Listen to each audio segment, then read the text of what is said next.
الوجع ملوش علاج سريع. يعني مفيش وجع مثلا ممكن تعالجيه بكلمة انسي، الوقت كفيل ان هو يعالج، او لازم تكوني قوية. لان في حاجات لما بنفقدها مش بنرجع بعدها نفس الاشخاص. يمكن تكوني for example فقدتي شخص بتحبيه، فقدتي اخت ام اب، صديقة، أو حتى شخص كان وجوده جزء أساسي من حياتك. يا مساء الخير، بودكاست لك الساعة 7 مع نور كل تلات وخميس. لما بنفقد شخص عقلنا بيفهم بسرعة جدا إن الشخص ده ماشي، لكن قلبنا مش دايما بيفهم بهذه السرعة. ممكن تلاقي نفسك مثلا عايزة تحكي له عن حاجة حصلت امبارح، لسه تلقائيا بتدوري عليه، لسه بتفكري تكلميه لما حاجة تحصل، لسه مستنية تسمعي صوته، وبعدين فجأة الرياليتي بتهيتس يو كده إن هو مش موجود. لما بنحب شخص مخنا مش بيخزن وجوده كشخص بس، وجوده بيتداخل مع حاجات تانية. يعني مثلا ممكن روتينك، ممكن memories بتاعتك، ممكن places معينة كنتوا بتروحوها مع بعض، plans معينة كنتوا حاطينها مع بعض، أو حتى صورتك عن نفسك. الشخص ده كان بيديكي حاجة انت بتفتقديها، بيحسسك بحاجة انت مفتقداها. يعني الشخص اللي فقدتيه ممكن يكون كان جزء من إجابة مثلا أنا مين، أو أنا أنتمي لمين، أو مين الجروب اللي أنا بحس إن أنا وسطهم، إن أنا I fit in، مش إن أنا مثلا outsider. وده بشكل كبير هو اللي بيفسر ليه إن إحنا بعد الفقد ممكن نحس إن إحنا مش عارفين نعيش بشكل طبيعي. مش عشان إحنا ضعاف خالص، ومش لإنِّك متعلقة زيادة عن اللزوم خالص برضه، لكن لإن مخنا محتاج وقت عشان يعيد تنظيم الحياة في غياب الشخص ده.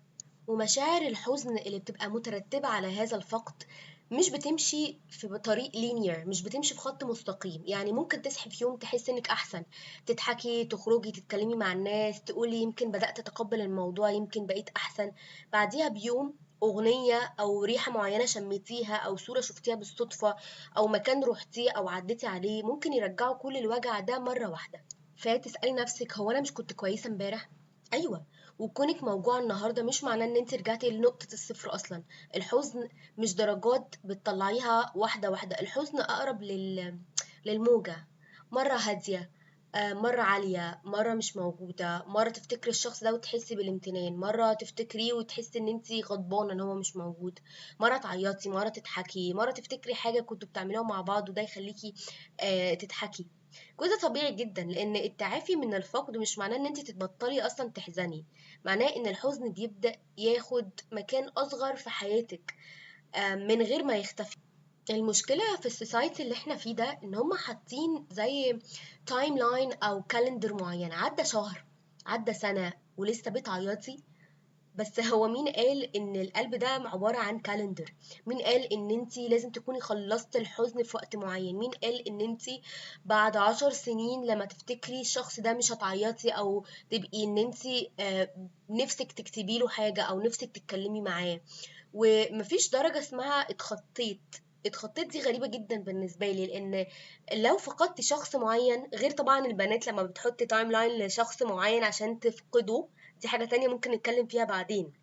لأن أنا عارفة إن البنات عشان نتخطى شخص بنبقى حاطين ديدلاين للشخص ده هيمشي امتى لو عمل حاجة، فدي أصلا الواحد مش بياخد وقت كتير عشان يتخطى الشخص ده. لكن أنا هنا بتكلم على شخص انت فقدتيه غصب عنك. فكلمة اتخطيت دي غريبة، لأن بعد فترة ممكن تضحكي من قلبك، وده مش معناه إنك نسيتي. ممكن تستمتعي بيوم حلو جدا، وده مش معناه خيانة للشخص اللي انت فقدتيه. دي نقطة مهمة جدا، عشان الاستمرار في الحياة مش معناه إن انت بتسيبيه وراكي وبتموف اون وخلاص كده، بتقفلي صفحته ومش بتفتكريه تاني خالص. دي مستحيل تحصل، دي حاجة مش إنسانية أصلا. وانتي طبعا مش بتخوني لما تبدأي تفرحي. يعني لو فاكرة ان الحزن ده معناه ان انت كده فيسفل للميموري بتاعت الشخص ده، انت برضو غلطانة. وان احنا نسمح لنفسنا بالحزن مش معناه ان احنا نموت نفسنا حزنانين.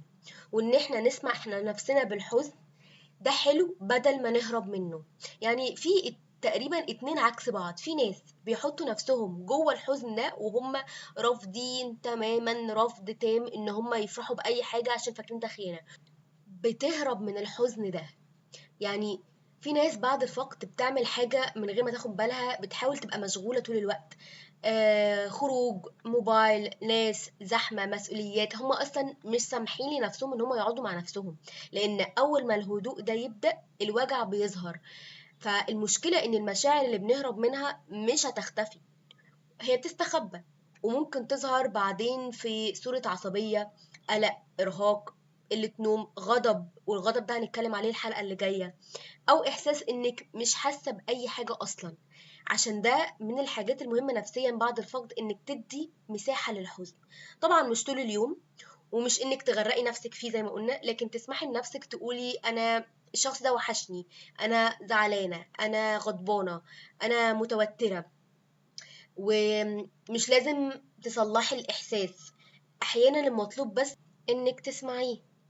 في فترة من الفترات فقدت حد عزيز عليا جدا جدا، وعشان أعالج الموضوع ده كنت بكتب. واحدة من أصعب أجزاء الفقد هي الحاجات اللي ملحقتيش تقوليها. كان نفسي مثلا أقولك كذا، أنا آسفة، أنا بحبك، كان نفسي أعمل معاكي كذا. حتى لو قلت ليه مشيتي، أنا زعلانة منك إن أنت مشيتي. أو حتى إن أنت غضبانة، الغضب مسموح بيه برضو. مش لازم تكون كل المشاعر تجاه الشخص جميلة، العلاقات الحقيقية فيها مشاعر متناقضة. فكانت من أكتر الحاجات اللي ساعدتني إن أنا بدأت أكتب كل المشاعر اللي أنا حاسة بيها. وعلى فكرة ده مش معناه إن مثلا بعد 5 6 7 سنين إن أنت مش هيوحشك الشخص ده برضه هتبقي عايزة تكتبي له. لأ، عادي جدًا إن أنتِ بعد سنين تبقي حاسة إن أنتِ بقى لِك كتير أوي ما اتكلمتيش مع الشخص ده وتبقي عايزة تتكلمي معاه. وعلى فكرة مش لازم تقفلي الmessage دي أو الرسالة اللي أنتِ بتكتبيها دي إن أنتِ أنا خلاص اتخطيت. ممكن تقفليها بإيه، أنا لسه باتعلم أعيش من غيرِك، بس هافضل باحبِك وهتفضلي وحشاني مثلًا. آخر حاجتين عشان الناس اللي بتعذب نفسها، حابين نقول ان انتي ما تخافيش من الايام الحلوة. وانتي مش بتخونيهم لما تضحكي، ومش المفروض تحسي بالذنب ان انتي بتخرجي، بتسافري، بتفرحي، بتحتفلي بحاجة، بتحققي حاجة انتوا كنتوا نفسكوا تعملوها مع بعض. وتقولي جواكي انا ازاي مبسوطة والشخص ده مش موجود، لان الحزن مش وفاء خالص خالص. ومن ضمن الحاجات اللي ساعدتني كمان الرياضة، ودي حاجة طبعا ممكن تكون تبان غريبة. بس الفقد مش بيأثر بس على المشاعر، هو بيأثر على النوم، على الشهية، على الانرجي، على التركيز. فالجسم كله ممكن يدخل في حالة ضغط مش طبيعية. عشان كده في فترة الحزن ما تطلبيش من نفسك أداء 100%، لكن حاولي ترجعي للأساسيات، نامي على قد ما تقدري، اشربي مية، اتمشي، العبي رياضة. طبعا مش محتاجين نقول إن في المقام الأول إن احنا نبقى قريبين من ربنا، وده مش بحاول ابقى حد كليشيه. بس فعلا القرب من ربنا هو من اكتر الحاجات الفاندمنتال جدا في حتة ان انتي تبقي احسن. وزي ما اقول، انا مش عايزة اقول حتة كلمة تخطي دي، لان انا بالنسبة لي دي كلمة كليشيه برضو. ومش محتاجين نقول زي كل مرة في موضوع المشاعر ان احنا احيانا بنحتاج حد يساعدنا، لان احيانا المشاعر بتبقى تقيلة جدا جدا ان احنا نعالجها لوحدنا. فما تنسيش ان انتي لو محتاجة ثيرابيست او محتاجة مساعدة خارجية ان انتي تطلبي المساعدة دي. دي كانت الحلقة الرابعة من المشاعر. فلو كملت لحد هنا فشكرا جدا، ما تنسيش تعملي لايك وسبسكرايب. ولو في موضوع حابين نتكلم فيه ما تنسيش تسيبي كومنت في بودكاست لك الساعة 7 مع نور كل تلات وخميس.